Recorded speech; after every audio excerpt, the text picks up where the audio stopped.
Trae Young.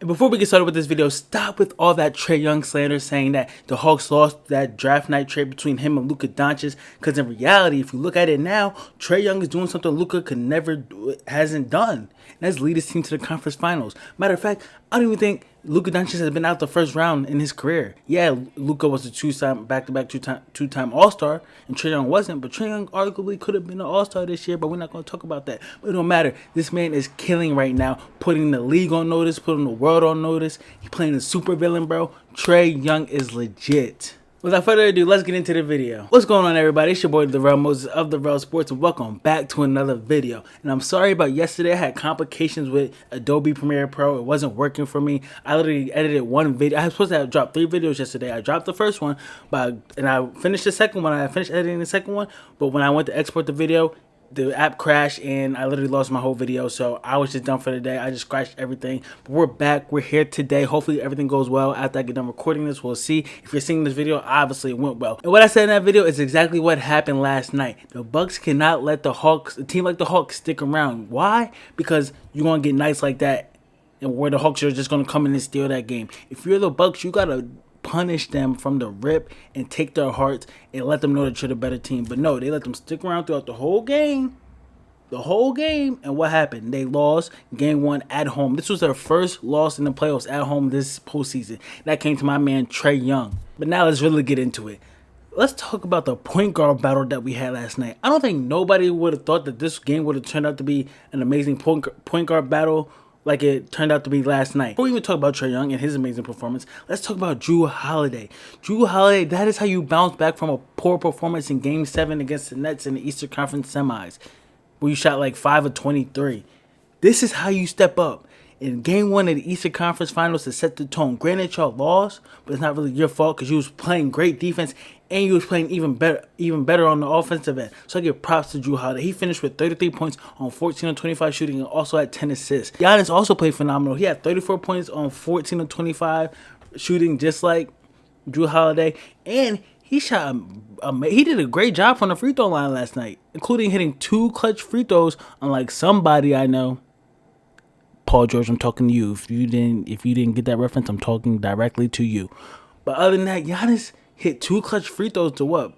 Bring him back within 1 or put him up one? I don't know. I don't remember the exact score, but he hit 2 clutch free throws late. I think he missed 2 free throws for the whole entirety of the game, so he shot really good last night. But with that being said, Giannis did have an amazing performance. Like I said, 34 points on 14 of 25 shooting, had 12 rebounds and 9 assists. Now, if I were to tell you that Giannis would have a 34-point near triple-double, and Jrue Holiday would have contributed 33 points and 10 assists, and they would lose to the Hawks at home in the Eastern Conference Finals, would y'all believe me? No, because I wouldn't even believe myself when I would have said it. But that's exactly what they did last night. You wanna know why? Because Ice Trae. It just got real cold in here when I said that name, bro. Trae Young is legit, bro. I don't know how many times I'm going to say that. Trae Young is legit. Stop slandering this man's name. Trae Young was so dominant last night. He finished with a playoff career high of 48 points on 17 of 34 shooting. That's 50%. So you mean to tell me Trae Young, a 6'1", 6'2" point guard, had 48 points on 50% shooting? And not only that, he had 48 points on 4 of 13 from the 3-point line. So you know what that means? He was killing y'all in the mid-range and in the paint. Killing the Bucks in the paint? Come on, if you take a look at his shot chart, it's literally like a U shape where it's like he hit a couple threes, went inside, came right back out. Like, he was killing the Bucks in the mid-range with his floaters and all that. We're going to get into how wonderful Trae Young was. But to finish off his stat line, he finished 10 to 12 from the free throw line, and he also had 11 assists and 7 rebounds. 11 assists, 48, 11, and 7 in his first Eastern Conference game against a physical, great defensive team in the Bucks. 48, 11, and 7. Let that sink in. And with that performance, Trae Young ties LeBron James and Kobe Bryant for the most points scored in NBA playoff history before 23 years old. And not only that, he scored the most points ever by somebody making their debut in the conference finals at 48 points. And also, he scored the 3rd most points in a postseason game in Hawks franchise history behind Bob Pettit and Dominique Wilkins, who both dropped 50 points. Trae Young, the man that they was counting out, saying, "Oh, he was he was literally like a bust," or that he was the worst part of the deal. The Hawks got the worst end of the stick in that Trae Young, Luka Doncic draft night deal. I'm not gonna let that go. That's no disrespect to Luka Doncic because he is an amazing player. I love Luka Doncic. Don't get me wrong, but stop saying that the Hawks lost that trade. They didn't. Both teams actually ended up winning that, and it's proving here tonight. We witnessed it last night, and I was hoping, like I said in the video that y'all not going to see, I was hoping that the Hawks were going to make this a competitive series. Cause I didn't want it to be a walk in the park for the Bucks.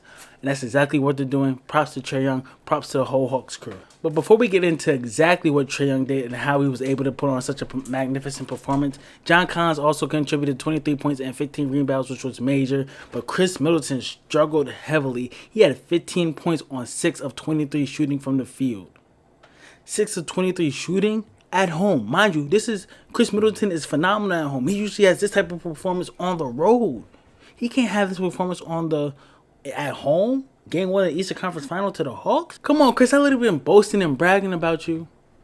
I really need the pen, and I can't find it. What pen? The pen. The black pen? Well, can I keep one and send me the link on Amazon, and I'll buy more? Why would I send you the link on Amazon? We got it from Walmart. Oh. Damn it. You want to say hi? Come say hi since you ain't know the video. Annoying. And boasting about how you were the most offensively gifted player on a Bucks roster. You come out and have this type of performance. You're lucky Drew Holiday stepped up and helped Giannis out, or else y'all would have got blown out the water by Trae Young and Ice Trader Gang. Come on now, Chris Middleton. You need to step up in game 2. And now I think it's safe to say that we can officially declare Trae Young as one of those point guards who is unguardable in the pick and roll. Granted, the pick and roll is one of the most unstoppable plays in basketball in terms of style of play. The way he was just orchestrating the pick and roll was so beautiful. Like, I don't know how to say it. I was literally at a loss of words. By the way, he's able to read the pick and roll and convert at such a high level, whether it's the floater, the 3, the lob, or just to drive and dish off or dish to the corner. Bro, Trae Young is absolutely a pick and roll maestro. He definitely deserves to be in that category of pick and roll maestros, point guards who can't be guarded in the pick and roll, like Steve Nash and Chris Paul, just to name a few. It's not like he was literally just doing it this series, in that game. He's literally been killing in the pick and roll in the Sixers series, in the Knicks series, all season long, all last year, all the year before. Like, Trae Young, this is nothing new to Trae Young. What makes Trae Young's pick and roll game so masterful and so beautiful is that his floater and his lob game is on point. Like, literally on point. There's always been mixed emotions and opinions about if the floater is a good shot or not. But personally, I believe that if you're a small guard, you need to have some type of floater game in your arsenal if you want to make it to the league. Unless you got extreme bounce or extreme physical strength, the floater needs to be in your bag. There's no question about it, because you're not going to be able to finish over these strong, lengthy, tall forwards and centers that are out there. Look at Trae Young. He's not going to the rack and trying to finish over everybody. No, he's using the pick and roll, getting into the paint, either lob it up or float it, and it's going in almost every time. He's converting at a high level, bro. If you're a small guard watching this, get a floater in your bag right now if you want to make the league. It's essential, no doubt about it. But now that I think about it, this combo is lethal. Like, let's literally break Trae Young's game down right now to a science, to an atom, basically. All right, so Trae Young is a point guard that can literally come across half court and knock it down from 3. That's already one threat, right? So now you're adding the fact that he mastered the pick and roll game. That's another threat. But he can literally get his whole offense just from the pick and roll. Many bigs are not trying to come out there and guard the 3 or guard a guard out there at the perimeter simply because they don't want to get embarrassed. So many of them just sit back and try and guard either the lob or the drive to the basket, and they're just trying to protect the basket. So with that being said, with Trae Young's floater, he can get by his first defender off that pick, and now he has the center in his sights, or the big man in his sights, and the center is just going to keep backing him. So Trae Young, all he has to do is just keep walking him down and just float it over him and make it every time. That's why I say it's an essential part of his game. Like, that combo was so lethal. So lethal. But with that being said, let's get into the Bucks. Now, I don't know what it is about Mike Budenholzer not making in-game adjustments, but at some point, when a dude is lighting you up for 48 points and literally shimmying on y'all, roll the clip, post me. So how are they going to find an answer for this man right here? Oh, my goodness. All right. Oh, no, he didn't. shake of the shoulder and hits the three. Like, I get Trae Young is so fun to watch, bro. If you're literally just hearing about Trae Young, go back and watch some old footage. I love Trae Young, but I don't know what it is about Mike Budenholzer not making in-game adjustments. Like, at some point, you have to tell your center or your big man or whatever big is involved in that pick and roll to come up and guard and at least bump the screen or hedge him back and force him back to the other side. Literally, all night. Their bigs were literally just sitting back, and Trae Young was literally blown by Drew Holiday. Not blown by Drew Holiday, even though he did bake him on that shimmy play. Baked him on that shimmy play, crossed him up. Yes, he was trying to get around the screen, Kenny and Charles Barkley, but he got crossed up on that play. There's no doubt about it. But literally, Trae Young was getting by his man, and he had nothing but free space. Nothing. Why? Because they were sitting so far back in the lane trying to guard the lob. No, Trae Young is literally abusing y'all from the outside, whether that be a floater or a three-point. So at some point, you got to be like, all right, Brook Lopez, all right, Bobby Portis, y'all need to come up, bump the screen, force Trae Young back the other way, or at least hedge the screen. And you don't got to switch. You don't have to switch. At least guard Trae Young, bump him, hedge him until Drew Holiday can recover, because he was recovering very great last night. I give props to him. But Mike Budenholzer, the bigs, literally left Drew Holiday on the island last night. I felt so bad for Drew Holiday, like he was literally getting exposed. But he stuck in there with it, literally scoring and then picking Trae Young up in the backcourt. Bro, I give props to Drew Holiday, but the Bucks literally let him down on the defensive end. Mike Budenholzer, I said it in the video that didn't drop last night. I said one of my keys to success for the Bucks was Mike Budenholzer needs to coach better. He needs to learn how to make in-game adjustments. And that was a big adjustment that he failed to make. Hopefully he can make it for in game 2. And hopefully he starts Bobby Portis and tells Bobby Portis that he needs to come up on that screen. Literally, you got to eliminate Trae Young's pick and roll game. Because if you're not eliminating that, you're in for a long night, and literally showed last night. Come on, Mike Budenholzer. I need y'all to be better. With that being said, like I said earlier, Chris Middleton needs to be better in game 2 in order for the Bucks to have a chance. I don't see the Bucks losing, dropping 2 in a row at home. I simply don't. But Chris Middleton, you literally can't go 6-23 and expect y'all to win. You need to be better in order for the Bucks to win. But without further ado, that's all for this video. I hope you guys enjoyed it. Please leave a like if you enjoyed, and let me know down in the comment section below who you got in game 2 that will take place this Friday at 8:30 p.m. on TNT. Let me know who y'all got in the comment section below. And then until next time, I'll see y'all.